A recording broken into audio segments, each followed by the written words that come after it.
Good morning, everyone. I hope you're well. Happy Friday. I'm in a very good mood. You've caught me in a very good mood today. For those of you who don't know me, I'm Luke, the sales director for Swan Hellenic, looking after the UK and Irish markets. Today's presentation, I just wanted to give you a very quick overview of Swan Hellenic, what we're about, but I wanted to focus more on the onboard experience and give you a good idea as to what the ships are like on board. I'm going to kick things off because I don't have too long. I thought I had half an hour, but it's 20 minutes. So I'm going to kick things off with a very quick brand video, and then we'll get into things from there.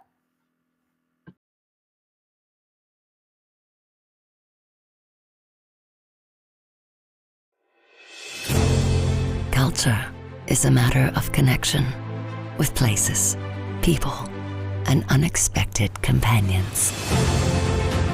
Chasing that connection means to travel, to explore our home with respect, to see with new eyes the ordinary and the extraordinary, and let it enrich you. This is our purpose, to let you see what others don't. With our unconventional roots and team of experts, just focus on your journey and the connections you'll make.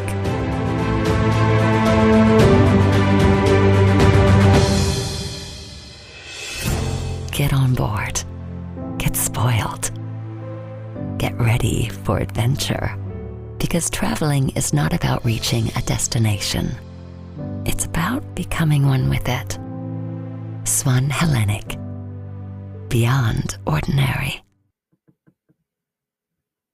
So yeah, I like to start that video off because I think it kind of sets the scene, shows you what Swan Hellenic is all about. We are more than just an expedition operator. I'm going to flick through here. So just in terms of a very quick history lesson on Swan Hellenic, many of you have probably heard of the name Swan Hellenic. The name has been around since the 1950s, was originally a family-run tour business. So they used to take guests on touring holidays. From there, they branched out and started to charter ships in Greece, and we become Swan Hellenic. So the Hellenic heritage comes from our Greek island voyages we used to operate, but the business isn't actually a Greek operator. Fast forward to 2017, they become very well renowned around the world for having their educational trips, a real focus on the education and the destination, and we're really the pioneers of what the modern day expedition has now become. In 2017, they did actually unfortunately cease trading. The name was then purchased by G Adventures, as you can see here, who had plans to revive the company, but they didn't. So we actually purchased the name from them. So the company was actually relaunched in 2020. So we are one of the newer kids to the block, shall I say. We're only 5 years old now. But we have that long-standing heritage. So we lifted the name, and we loved what Swan Hellenic stood for in terms of the educational piece and the destination piece. And 2020 was meant to be an exciting year when we first relaunched and announced the return of Swan Hellenic. But as we know, that didn't quite go to plan. Fast forward 5 years, we survived, which was fantastic in the first place. But we're actually now one of the, if not the highest rated expedition cruise line on both Cruise Critic and Trustpilot. So your guests are absolutely loving what we're delivering. If you don't believe me, go online, read the reviews yourself, and you'll see that your guests absolutely love what we deliver. In terms of what we do, I'm going to whiz through these first couple of slides because I feel that you've probably heard them all from the other operators you've been listening to. But destination is at the forefront of absolutely everything we do. The cruise world will always tell you it's all about destination, but when it comes to expedition in particular, as you know, most guests are on board because it's the destination that they're mainly interested in. It's about traveling with like-minded spirits, like-minded guests. Our guests are typically well-traveled. They're really on board ships because they have to be to visit some of these sales and revisited regions and destinations we go to. And they're on there to learn and to be immersed in the regions we travel to. We do like to go beyond. So like everyone else you've been listening to, your guests are traveling with a team of experts. They are really being educated and taken in depth to these destinations. So we have a whole team of experts on board, anything from geologists to marine biologists to historians, ornithologists. So guests can really spend time with the expedition team and learn about the particular sciences or interests they have. As a general kind of rule of thumb, for every 10 guests, we will have one expedition member of staff on board our ships as well. And then we also ask our guests to come on board and embrace the unexpected. As we all know, with the classic cruise world, we know the ship is going to arrive at 8 a.m. and leave at 6 p.m. When it comes to expedition, you'll see with most of the operators, we give you very fluid, very vague itineraries. We don't have that level of granular detail. We know what we want to deliver behind the scenes and where we aim to get to and what we aim to do, but we can't control the ice. We can't control the wildlife. So things are constantly changing and evolving. We have plan A through to Z. Very rarely do we set off and actually execute plan A, but we're very good at making it look like it was all part of the plan as we go through. So for your guests, please ask them to come on board, to get involved with the adventure. And as I said, we can't give you that necessarily that granular detail as to what we're doing on a daily basis, but we can let you know what we'd like to do for them.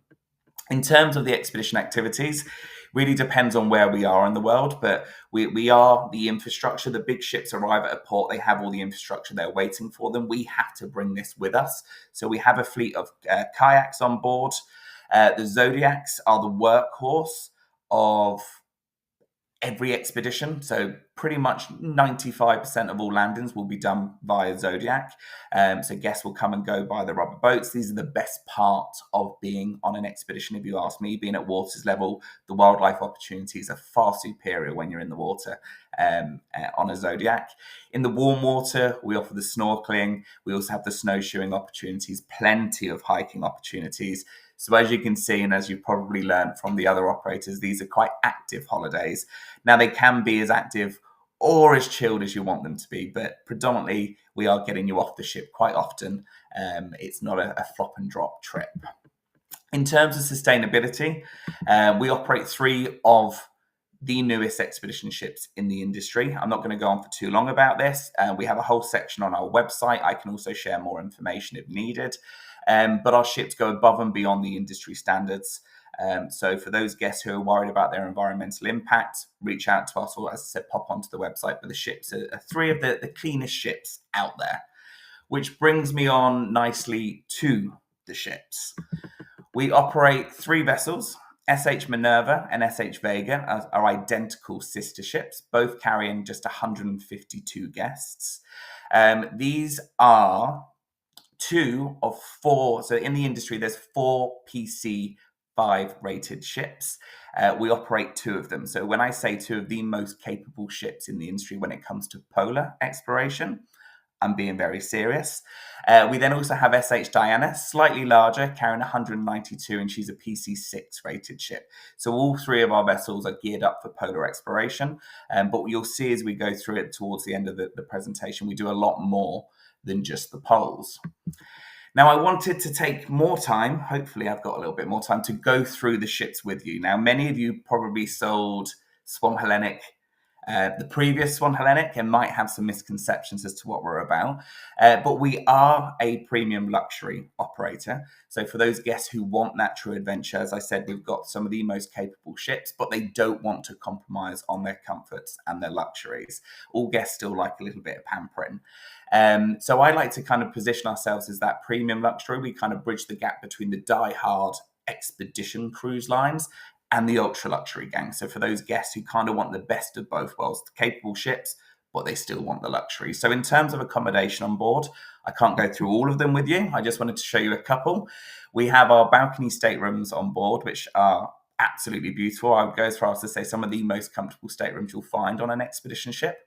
So as you can see, you've got the balcony area, you've got that living area, the bedroom. At the bottom of the bed, you can see that black box. That's our artificial fireplaces. We're one of the only operators, if not the only operator, with the artificial fireplaces, which are lovely. They actually crackle too. So if you're like me and you need that kind of white noise in the background to go to sleep, it's the perfect way to do that.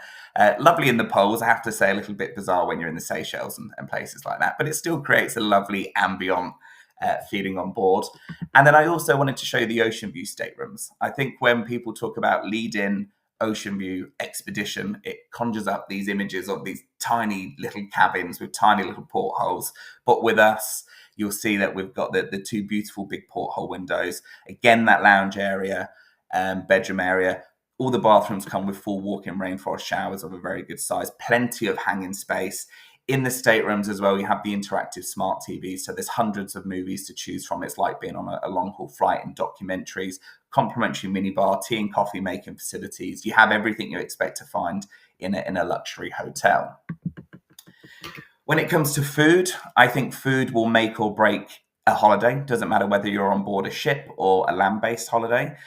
So we take a great amount of pride in the food we serve to our guests. As I said, it's something which most people enjoy doing is eating. So in terms of dining, we have the Swan restaurant, which is our main restaurant on board. This is a buffet-style breakfast and lunch, and then waiter service a la carte in the evening. It's an international menu, so the menu's changing every day. We're not going to keep churning out the same dishes. Your guests aren't going to get bored of the repetition. Completely open dining, so your guests can come and go as they please as long as it's within the restaurant hours. And a big thing for us is guaranteed tables for two. Sorry to say it, but many expedition operators out there will say, oh, we're small ships, we have larger tables, our guests are really social, they love to dine with one another. I completely disagree and think that's absolutely a load of rubbish. Guests like to dine on their own with who they like. Don't like to be put on larger tables if they don't want to. Yes, naturally, as the voyage goes on, they become more social, they make friends, but we can move the restaurant around and do what we need to do. But we do offer that guaranteed tables for two.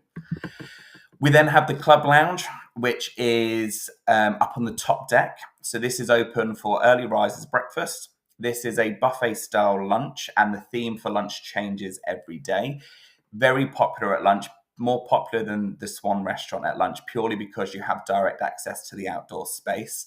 When we're on an expedition, things can happen very quickly. The wildlife doesn't necessarily stick around for long, so guests want to be able to get outside to the outdoor space as quickly as possible. So the club lounge is the perfect place to have lunch. In the afternoon, we'll serve afternoon tea. So lots of sandwiches and scones and cakes. It's quite dangerous because you have to walk through here to get out to the pool area. So every time I do that, I end up with something in my mouth. And then in the evening, there's sort of snacks and fruits and things like that. So there's always food being served in the club lounge. We then also have the pool bar and grill, which is our alfresco dining option. As you can see the image, we're in the warm water here, but we do actually open this up for dinners in the poles. I have to say I was in Greenland in August, and we actually had an alfresco dining 3 times when we were up there. The weather was absolutely glorious. So the pool bar and grill is more popular at lunch. We've got the big barbecue area. Guests can choose their fish, their meat, and it's cooked fresh on the barbecue for them, and they can dine out there as well. And as well as those 3 options, we also offer complimentary 24-hour room service, but I'll touch on that when we go through what's included. Health and well-being, yes, you're on a smaller ship. No, you don't have to compromise what's available to you. So I'll whiz through this, but we still have the spas and the beauty salons for those guests who want to go and have a manicure or a massage. The ships were built in Helsinki, so we have a huge Scandinavian flair. So of course we have the ocean view saunas on board our ships. The gym, fully equipped gyms for those guests who've got the energy. This is up on the top deck. I've never quite made it that high up the ship, I have to say. I think the most Instagrammable pools in the industry. So we have the heated infinity pools at the back of the ship. So these can be used in both the polar and the warm regions. Open deck jacuzzis, which I have to say in Greenland, I spent a lot of time in the jacuzzi with a glass of champagne in hand. Other venues, we have the most exciting room on the ship, the library. Which I guess I have to say love. It's full of literature from the regions we're traveling to, so they can go down there and they can do a bit of self-learning if they want to. We have a lab on board, so we partake in many citizen science programs all across the world. Guests can go down here, they can speak to the researchers, the scientists, and actually get involved and learn about what we're taking part in.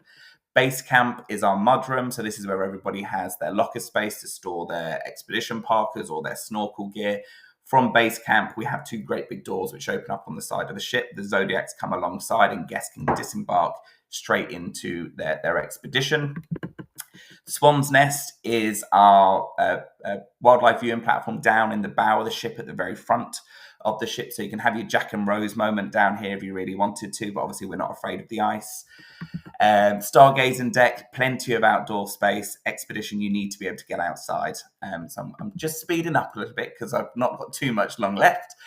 Observation Lounge is the beating heart of the ship. This is where all our daily briefings, recaps, lectures will take place. Entertainment is very low key. This is the only bar on board. So once the lectures and things are finished, we'll have a pianist. We might have some ad hoc random karaoke or quizzes. It really depends on the guests' energy levels and how they're feeling at the moment in time. But entertainment will play movies and documentaries. One thing I always like to share with people, I was on board SH Diana sailing around the Indian Ocean. We were in Zanzibar. So that evening after we set sail from Zanzibar, we actually, after dinner, put on Bohemian Rhapsody, being that it was the birthplace of Freddie Mercury. So that's the type of entertainment we offer. In terms of destinations, there's way more to Swan Hellenic than just the poles. You'll see from this map here, we cover all 7 continents. We offer a lot of warm water destinations. So yes, we spend the winter months, our winter months down in Antarctica, operating anything from 10 to 17 night trips. So doing the Antarctic Peninsula, the longer voyages, we'll cross the Circle, or we'll head over to South Georgia and the Falkland Islands. Up in the Arctic, we cover everywhere from Svalbard to East and West Greenland, the high Canadian Arctic. Every one of our Svalbard sailings is a planned circumnavigation of the whole archipelago. The big boys won't tell you this, but they actually can't go to the East Coast. They have to spend most of their time west, whereas we can actually circumnavigate the whole archipelago. You'll see West Africa is actually our third biggest selling destination out of the UK. So we do a northbound and a southbound. These ports of call you can see on the map are where we embark and debark. They don't show all the granular detail in between. But West Africa has become an even more popular, incredible cultural experiences here. It's not all about wildlife when it comes to expedition. It's about learning about the history, the cultures, the people.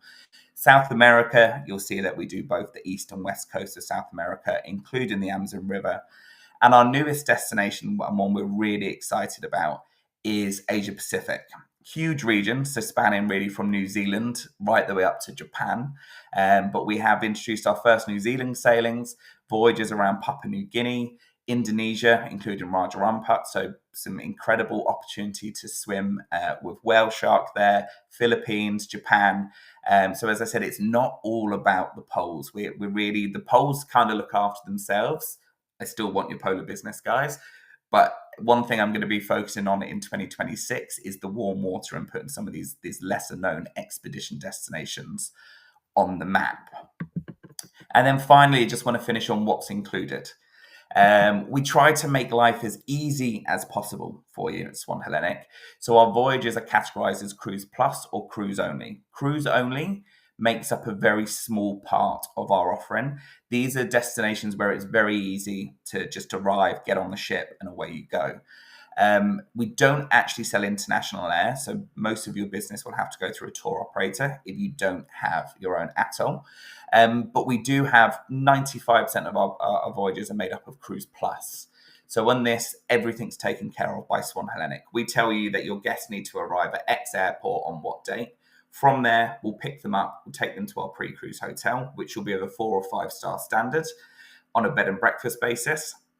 We'll then get them to the ship, whether that be by road transfer or charter flight.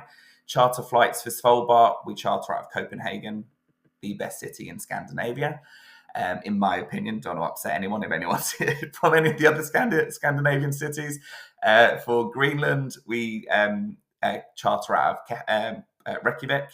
And for the Asia Pacific sailings, we're chartering out of Bali, and Antarctica we do out of Buenos Aires. So we'll try to make it as easy as possible. On board the ship, we include everything. All of your guests, food, drinks, tips, gratuities, the basic Wi-Fi package, their expedition landings. If we're in destinations where we're actually operating more shore excursions, we will include 1 shore excursion per port of call.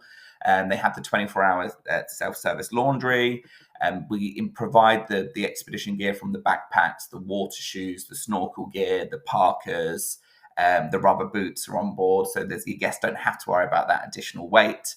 And a big thing, because many operators are now doing away with the memory packages, on every one of our sailings, you're actually sailing with our onboard photographer.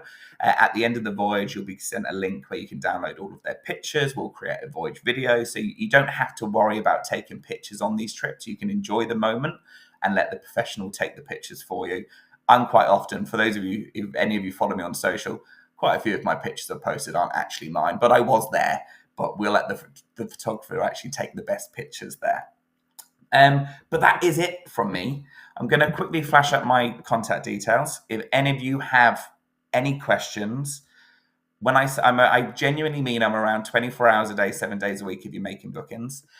So pop me a message, email me, however you want to get hold of me. Any questions, I'm more than happy to support you, even if it's just comes to general questions on expedition, guys. I've been doing this a long time.